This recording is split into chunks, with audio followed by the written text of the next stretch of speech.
mistério, tragédia, enigma. Assim se resume Evaldo Braga, o ídolo negro. Falecido há 44 anos, no auge do sucesso, ele não deixou herdeiros.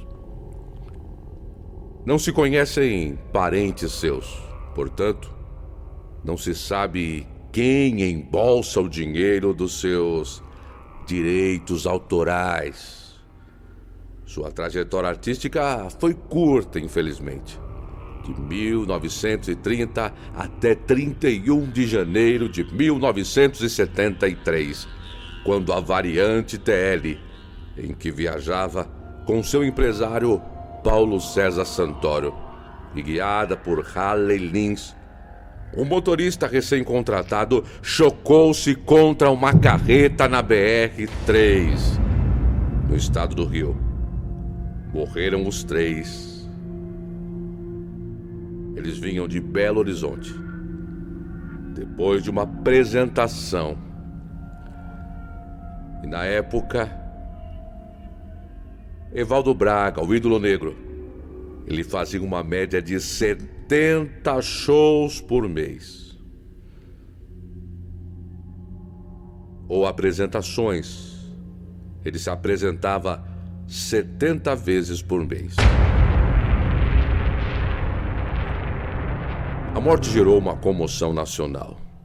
Evaldo Braga tocava no Brasil inteiro com seu sucesso mais conhecido, Sorria, Sorria. Porém, se sabia muito pouco de uma figura tão pública que ele mesmo se encarregava de embaralhar a própria biografia, enchendo-a de fantasias. E já existe um livro, uma biografia, chamada Eu Não Sou Lixo, a trágica história do cantor Evaldo Braga. Até a idade dele está errada nos sites e blogs. Evaldo estava com 25 anos quando morreu e não 27, como se lê por aí. Isso foi confirmado na certidão de nascimento que ele entregou à Polygram, a gravadora, quando assinou o contrato para o primeiro LP, em julho de 1970. Desde que sua morte, já apareceu muita gente se apresentando como mãe, irmã, amante, filho, namorada, mas ninguém, eu disse ninguém, conseguiu provar o parentesco, conta o escritor.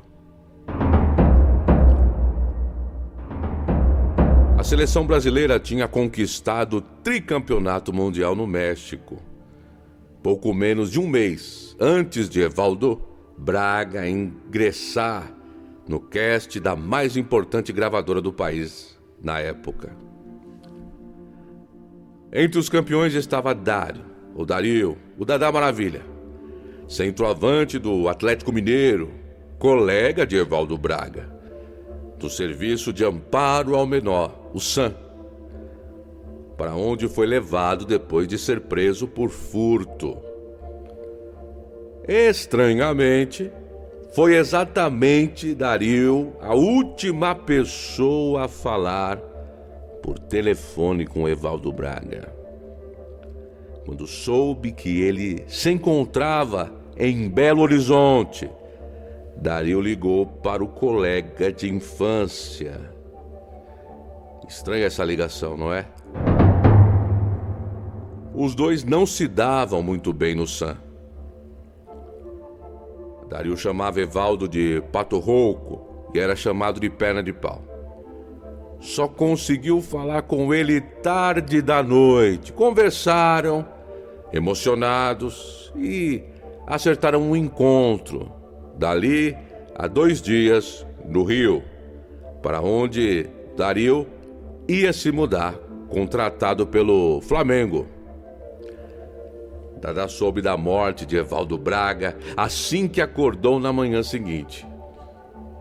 Embora os dois não fossem próximos no SAM e jamais tenham se encontrado depois que saíram de lá, o autor traça a história de Dario em paralelo à de Evaldo Braga.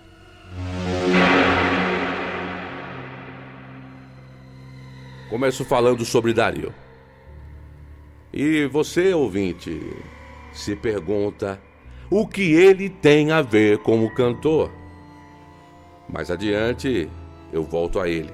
E as coisas finalmente se tornam mais claras, evidentes. A gente mostra um ambiente violento em que Evaldo viveu.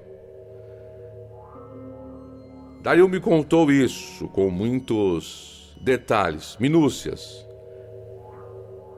Explica o escritor. São duas personalidades diferentes.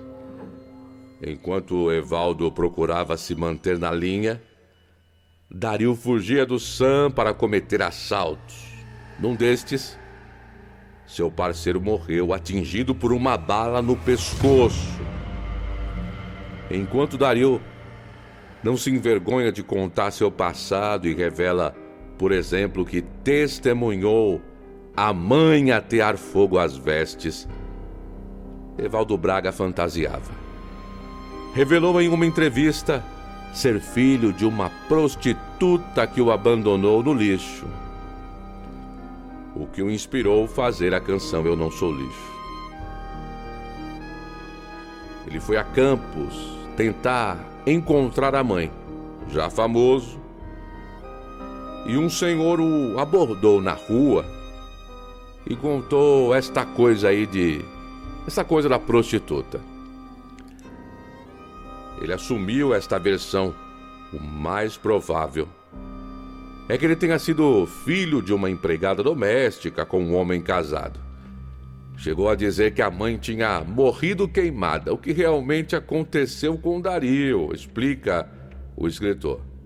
Para ele, o mais perto da verdade é que Evaldo Braga foi adotado por uma professora chamada Noêmia Braga, que lhe deu o sobrenome. No entanto, mais um enigma.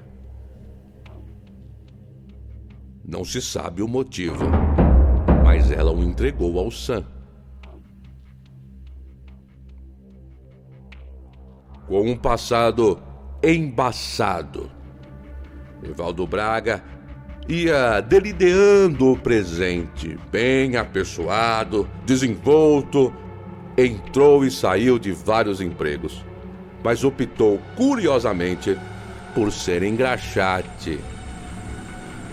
Trabalhava ali na calçada do prédio da antiga Rádio Guanabara, no Rio. O objetivo era conhecer os artistas e apresentadores. Permitiram que o rapaz simpático dormisse nas dependências da emissora, onde ele conheceu o cantor Newton César, de quem acabaria se tornando divulgador e amigo. Estenderia os serviços a Lindomar Castilho. Assim, como divulgador, tinha acesso a todas as emissoras cariocas. Foi aí que conheceu pessoas influentes no meio que conseguiram fazer que as gravadoras se interessassem em ouvir a voz do engraxate.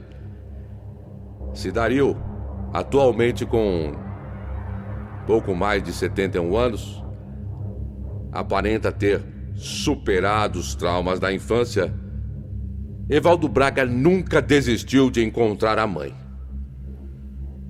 O escritor sustenta a tese de que procurou a fama para que a mãe o procurasse. No fim, não se sabe se isso aconteceria. Queria descobrir de uma vez por todas quem era a mãe.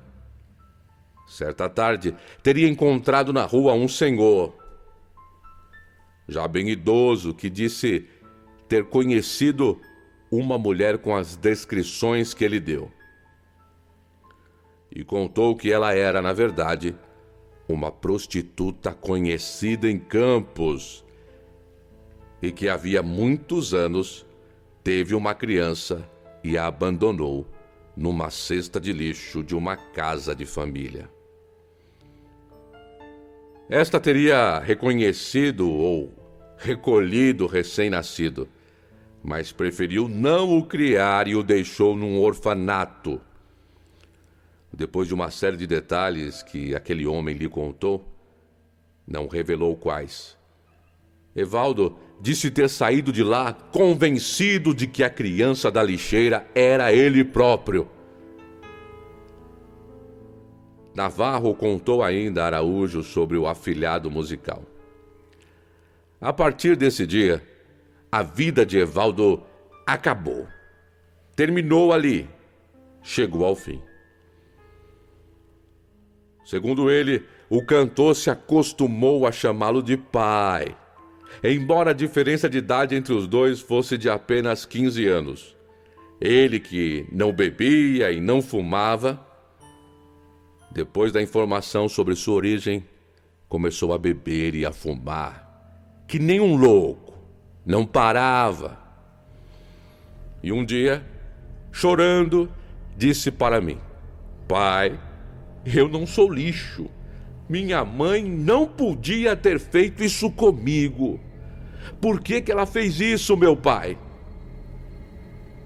Eu tentava consolá-lo, orientá-lo da melhor forma possível, mas não teve jeito.